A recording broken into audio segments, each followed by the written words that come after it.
أعوذ بالله من الشيطان الرجيم. بسم الله الرحمن الرحيم.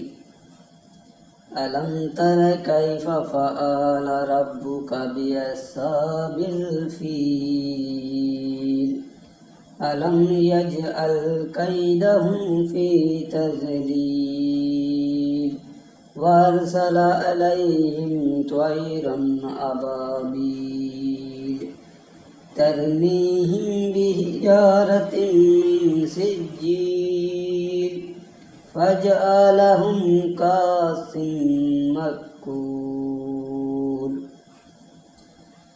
ليل في قريش إلافهم رحلات الشتاء والصيف فليعبدوا رب هذا البيت الذي أطعمهم من جوع وآمنهم من خوف.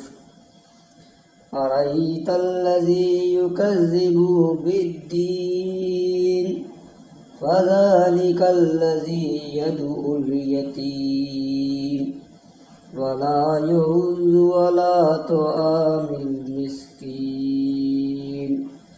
فويل للمصلين الذين هم عن صلاتهم ساهون الذين هم يراءون ويمنعون الماعون. صدق الله العظيم.